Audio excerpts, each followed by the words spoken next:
New টাউনে হস্তশিল্প মেলা যে চলছিল তা কিন্তু 14ই ডিসেম্বর রবিবার শেষ হয়ে গেছে। অনেকে ভাবছো এই মেলা এখনও আছে, কিন্তু তা নয়, 14ই ডিসেম্বর রবিবার শেষ হয়ে গেছে। আবার নিউ টাউনে কিন্তু বিশ্ববাংলা গেটের কাছে শুরু হয়ে যাচ্ছে সরস মেলা।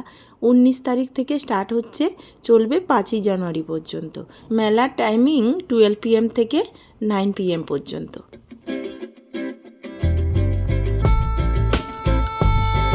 ক্রিসমাস উপলক্ষে নিউ টাউনে অ্যাক্সিস মলের পাশেই যে ব্রিজ আছে, ওই ব্রিজের নিচে কিন্তু প্রচুর দোকান বসেছে এবং রবিবার করে সোনাঝুরি হাট তো বসেই এখানে, শুক্র শনি রবি প্রচুর কালেকশান এসেছে। দামটাও কিন্তু এখন দেখছি বেশ কমই আছে, তো চাইলে এখানে এসেও মার্কেটিং করতে পারেন।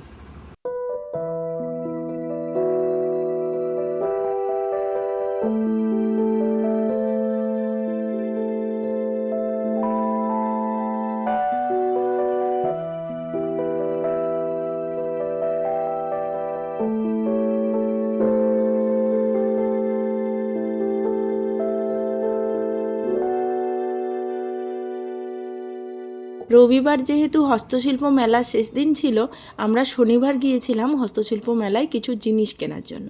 তুলনামূলকভাবে অন্য দিনের থেকে এই দিনে কিন্তু অনেক জিনিসের দাম কমই ছিল। যেমন এই যে শোপিসগুলো দেখছেন, বেশ অনেকটা কম দামেই পেয়েছি। তাছাড়া ওই যে বাঁশের যে ফুলদানিগুলো ছিল, ওগুলো কিন্তু 70-80 টাকার মধ্যেই পাওয়া যাচ্ছিল, অনেকটা কম দামেই ছিল। আর এই যে কৃষ্ণর মূর্তিটা দেখছেন, এটা 3200 টাকায় আমরা নিয়েছি।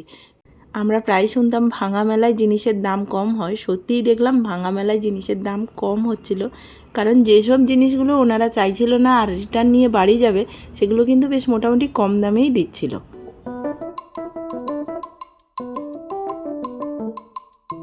আর এই ডিজাইনিং করা বাঁশের ফ্লাওয়ার ভাসগুলো কিন্তু 90 টাকা করে নিয়েছি আমরা। আর এই যে ফুলের যে স্টিকগুলো দেখছেন, এগুলো 5 টাকা, 6 টাকা, 10 টাকা করে নিয়েছি। এই যে লম্বা লম্বা ঘরের ডেকোরেটিভ আইটেমগুলো দেখছেন দরজার সাইডে ঝোলানো থাকে, এগুলোর নাম আমি পার্টিকুলার জানি না, তাই এই নামেই বললাম। এগুলো কিন্তু 250 টাকা দুটো বলছিল, কিন্তু 140 টাকায় দুটো নিয়েছি আমরা। ঠাকুরের যে আসনগুলো, ছোটোগুলো বলছে 15 টাকা পিস, বড়গুলো 50 টাকা, 40 টাকা করে নিয়েছি।